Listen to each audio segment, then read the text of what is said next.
Chers et chers collègues, chers doctorantes, chers doctorants, en tant que directeur de l'unité de recherche Archimède, Archéologie et Histoire ancienne Méditerranée-Europe, je réponds avec plaisir à l'invitation que m'a faite Julien Fournier, que je remercie, de prononcer quelques mots pour l'ouverture de ces journées dédiées à l'épigraphie grecque, une discipline qui, comme vous le savez, ne m'est pas étrangère. J'en suis d'autant plus heureux que notre unité s'est donnée depuis longtemps comme domaine majeur la production de sources primaires, et l'épigraphie grecque a une histoire bien ancrée dans notre université. Je vous souhaite, et j'eusse aimé que le temps fût meilleur, mais la bienvenue au Collège doctoral européen et par anticipation à la Maison interuniversitaire des sciences de l'homme Alsace où l'UMR est hébergée. Je me réjouis de parler devant une assemblée aussi savante et surtout aussi familière, que ce soit par les visages ou les publications. Je suis heureux de voir se manifester ici les liens qui unissent notre unité à vous toutes et tous qui travaillez en Grèce et ou en Asie mineure. Et permettez-moi de me réjouir plus particulièrement que l'une de nos doctorantes, Sandra Didlot-Robert, ait l'occasion ici d'exposer son travail. Au-delà de la collaboration entre institutions, je salue l'angle d'approche qui a été retenu, celui du paysage épigraphique. Nous avons eu en novembre dernier un beau colloque organisé par Daniela Lefebvre-Novaro et Corentin Voisin sur, je cite, Sanctuaires et paysages, la découverte des lieux de culte en Italie méridionale, en Sicile et dans le bassin égéen, qui fut notamment l'occasion de réfléchir à la notion de paysage sacré, à la fois du point de vue de l'histoire comparée des religions, celui de l'archéologie de terrain ou encore celui des récits de voyageurs. Il est vrai qu'aujourd'hui, on ne compte plus les différents paysages dans le paysage académique. Et je serais bien mal placé de vous en faire reproche, moi qui me consacre depuis une dizaine d'années à l'étude des paysages sonores, dans une unité où on travaille également sur les paysages sensoriels. J'imagine que l'on entendra beaucoup cette notion dans cette journée. Je me contenterai d'un petit commentaire tiré de ma propre expérience. La notion de paysage sonore présente en français l'avantage d'une belle métaphore. On est séduit par la synesthésie qu'elle suggère, mais il faut rappeler que c'est en réalité la traduction française du terme soundscape, forgée par le musicologue et compositeur canadien Raymond Murray Schafer à la fin des années 60, dans le cadre de son projet d'enregistrement du monde, Tuning of the World, sans qu'il ait toutefois donné une définition précise. Et c'est un peu une tendance qu'on a vu arriver avec l'émergence de concepts à la suite de landscape comme cityscape, seascape, soundscape, dancescape, sans avoir conscience que le suffixe scape, apparenté à l'allemand Schaft, désigne initialement ce que l'on a découpé. Et évidemment, les hellénistes ne peuvent s'empêcher de penser à téménos. Un landscape ou eine Landschaft, un paysage, c'est donc une portion d'espace que l'on a distinguée du reste pour l'isoler et la faire sienne par le regard. Travailler sur les paysages, c'est donc faire en quelque sorte une archéologie du regard, et même, je dirais, une archéologie des regards, ceux de tous ceux qui ont aménagé l'espace ou s'en sont fait une représentation créatrice. Dans son court traité du paysage, Alain Roger, qui soulignait précisément le rôle de la médiation du regard dans la construction des paysages, parlait d'artialisation. Le paysage est une production socioculturelle qu'il faut penser à la fois comme un processus en train de se faire et comme un état qui conduit à l'existence d'œuvres, œuvres photographiques, œuvres d'art, etc.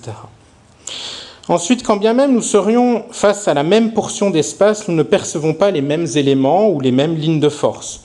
Sur la belle photographie de Julien Faguer, si je ne m'abuse, qui a servi de fond à l'affiche, il y a déjà un choix de son regard qui nous oriente au premier plan vers des textes inscrits, de différentes natures et de différentes époques, cela ne vous aura pas échappé, et nos yeux de spécialistes auront évidemment rétabli l'existence d'inscriptions sur le mur polygonal, n'est-ce pas, cher Dominique ? Alors même qu'elles nous sont ici totalement invisibles. Notre œil va donc ainsi d'un bloc inscrit à un autre, mais nos habitudes ou nos intérêts vont se fixer sur ce qui fera selon nous la beauté, l'intérêt ou encore l'originalité de cette prise de vue. On pourrait s'amuser à dire ce que chacune et chacun nous voyons sur cette photographie. Au milieu de ces éléments érigés et gravés à différentes époques, je pense que je ne vous surprendrai pas en disant que moi, je vois la petite cithare qui se trouve dans le fronton du Naïskos, où se trouve inscrit un décret en l'honneur de Nicodromos de Chalcis.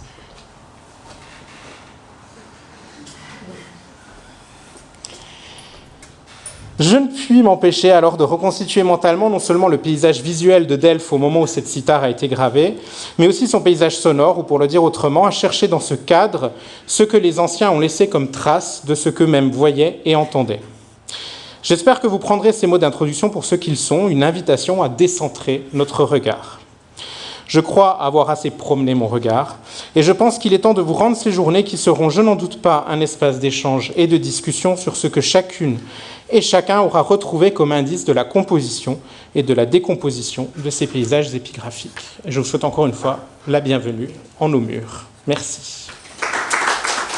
Merci Sylvain pour ces mots d'accueil et surtout pour le soutien que l'UMR 7044 Archimède que tu diriges a apporté à ce projet dès ses débuts. Je voudrais à mon tour vous souhaiter à toutes et à tous la bienvenue à Strasbourg et sans plus attendre lancer quelques mots d'introduction à mon tour,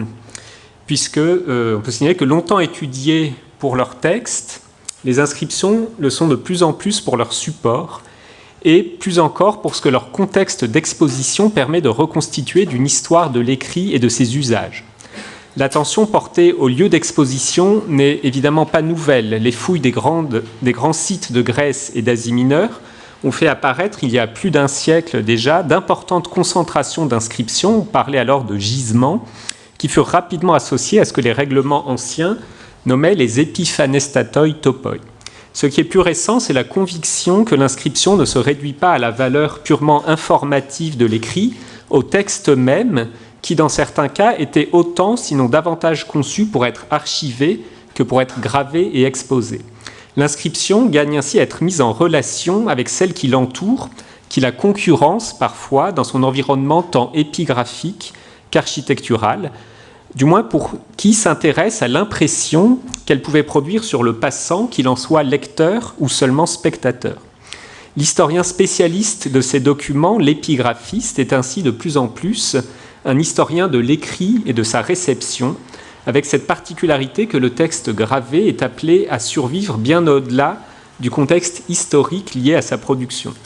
C'est précisément la constitution de ces paysages épigraphiques que nous souhaiterions examiner à l'occasion de cette rencontre, l'expression étant ici comprise comme l'ensemble des inscriptions perceptibles, sinon lisibles, dans un lieu donné et à un moment donné. Le concept de paysage,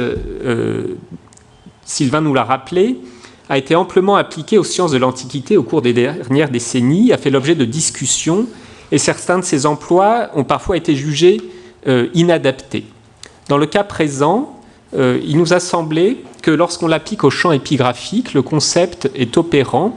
dans la mesure où l'environnement inscrit était consciemment façonné par les autorités responsables de la gravure et présentait une réalité perceptible dans le temps et dans l'espace pour les usagers des lieux publics des cités antiques.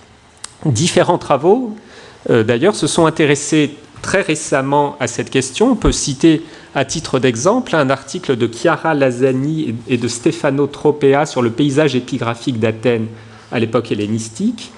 daté de 2019, ou la même année le livre de Andrei et Ivana Petrovic et de Edmund Thomas sur la matérialité des inscriptions.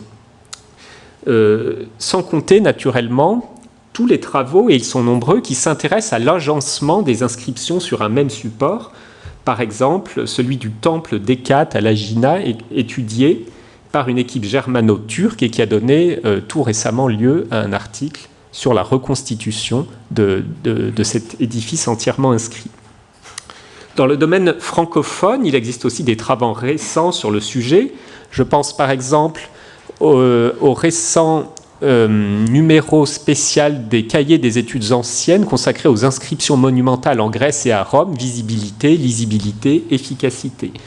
On peut aussi songer à un récent colloque de 2021 sur le paysage épigraphique du Forum et de l'Agora dans le monde romain, dans le cadre des rencontres épigraphiques franco-italiennes, mais qui était un peu plus consacré à la partie occidentale de l'Empire.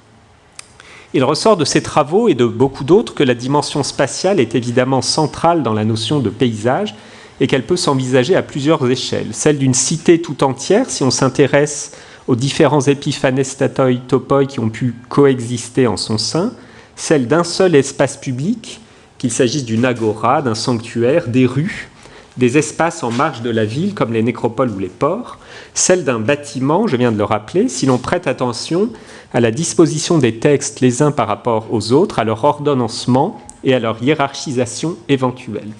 voire même à l'échelle d'une pierre, et c'est la communication proposée par Clarisse Prêtre qui nous a fait penser à cet aspect, qui ne nous était pas venu spontanément à l'esprit, mais qui constitue encore une autre échelle d'observation. La dimension chronologique n'est pas moins fondamentale dans l'étude du paysage, puisque le paysage épigraphique se constitue par une lente stratification qui n'exclut pas d'ailleurs certaines soustractions. Il se façonne au gré d'une pratique de la gravure publique dont les grandes étapes sont globalement communes à la plupart des vieilles cités de Grèce et d'Asie mineure, puisque les 6e et 5e siècles avant Jésus-Christ voient l'apparition des premières inscriptions, principalement à caractère cultuel et dédicatoire. Le 4e siècle se caractérise par un fort accroissement de la gravure d'actes publics, décrets, catalogues, comptes, inventaires, ce qui reflète autant l'expression d'une identité collective que, notamment dans les régimes démocratiques, l'exigence de transparence de la vie publique. L'époque hellénistique connaît une multiplication des décrets honorifiques en écho au développement de l'évergétisme émanant des souverains ou, à leur imitation, de citoyens fortunés. Dans un monde en partie décloisonné, de nouvelles pratiques institutionnelles apparaissent qui contribuent à l'accroissement de la production épigraphique. On peut songer notamment aux décrets en l'honneur de juges étrangers qui ont été retrouvés par centaines tout autour de la mer Égée. D'un point de vue quantitatif, le Haut Empire romain représente en Grèce et plus encore en Asie l'apogée de la pratique épigraphique. Les bases de statuts honorifiques, catégorie la plus emblématique de cette époque, sont gravées en très grand nombre, faisant là aussi écho aux dédicaces qui s'étirent sur les monuments dont la construction ou la réparation est financée par des empereurs, des gouverneurs ou par les membres des familles les plus fortunées des cités. Ces inscriptions achèvent d'encombrer un paysage épigraphique qui, dans certains espaces les plus convoités, parvient à saturation. À partir de la seconde moitié du IIIe siècle, on observe sur un grand nombre de sites un ralentissement de la pratique qui traduit autant l'essoufflement de l'évergétisme que la raréfaction de la gravure des actes à caractère institutionnel. Au IVe et plus encore au Ve siècle, la christianisation des anciennes cités se conjugue avec la contraction, si ce n'est la destruction, du paysage épigraphique. Celui-ci se trouve alors amputé de nombreux documents anciens qui sont massivement remployés dans les constructions édifiées sur les anciens espaces monumentaux, principalement des basiliques, et donc l'abandon de nombreux sites antiques au tournant du VIe et du VIIe siècle, en Grèce notamment, marque la disparition d'un environnement inscrit qui était souvent plus que millénaire. Et il faudra attendre la Renaissance pour que les voyageurs en redécouvrent les premiers éléments, puis les grandes fouilles pour que les archéologues s'efforcent d'en collecter systématiquement les vestiges. C'est donc pour ne pas se priver de cette profondeur historique qui fait aussi le paysage épigraphique qu'il nous a paru nécessaire d'examiner cette question dans la longue durée sans apporter de restrictions chronologiques à nos débats. Voilà, je laisse la parole à Julien. Donc, en effet, ainsi, les inscriptions deviennent à la fois témoins et acteurs de la recomposition à la fois des centres monumentaux, des cités, et celle aussi des espaces sacrés, de l'installation de nouveaux sanctuaires et de leur évolution jusqu'à la christianisation de ces espaces païens. D'autre part, au fil des siècles, la superposition de ces strates de l'écrit en un même lieu tend à faire évoluer le sens et les fonctions de ces inscriptions parfois anciennes, qui, en perdant leur actualité et leur public d'origine, ne perdent pas pour autant leur dimension de monument. Cela invite donc à s'interroger sur la transformation des espaces publics en lieux de mémoire par la conservation, volontaire ou non, de ce passé qui survit dans ces traces épigraphiques. Alors pour toutes ces raisons, il nous a paru utile donc de reprendre la notion de paysage épigraphique qui est devenue une notion opérante auprès d'épigraphistes de l'Antiquité, mais aussi d'autres périodes. Le hasard des dates et des calendriers fait que,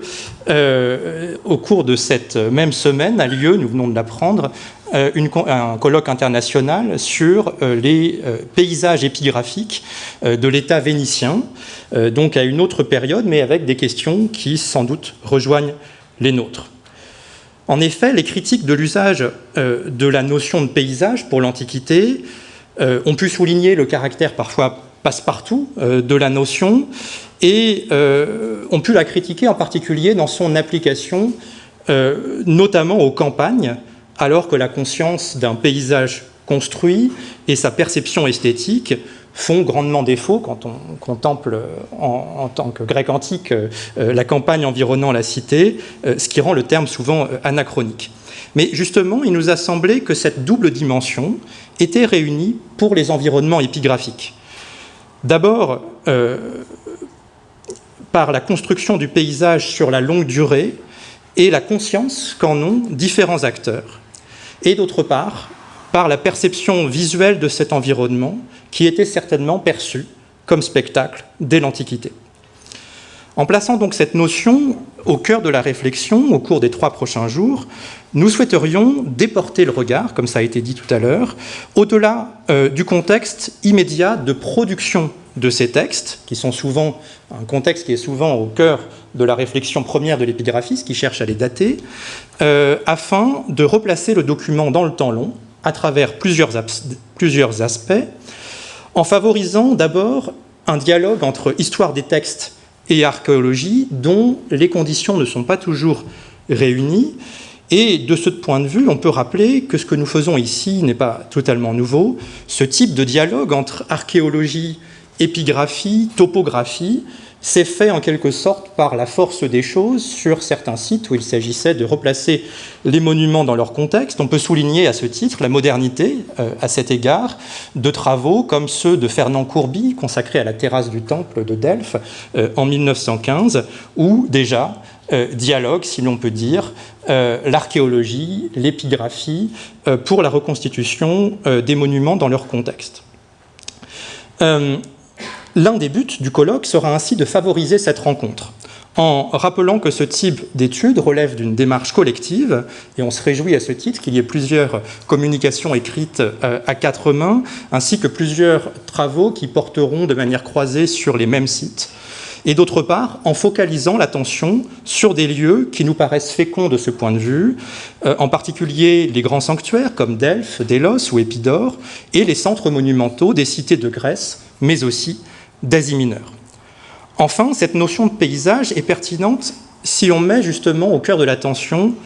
2 aspects qui sont, comme nous l'avons rappelé, la longue durée et d'autre part celui des acteurs à l'œuvre dans la construction de ces espaces inscrits, des acteurs qui peuvent être des individus et plusieurs communications porteront sur cette dimension de promotion individuelle qui peut prendre la forme d'une compétition entre inscriptions,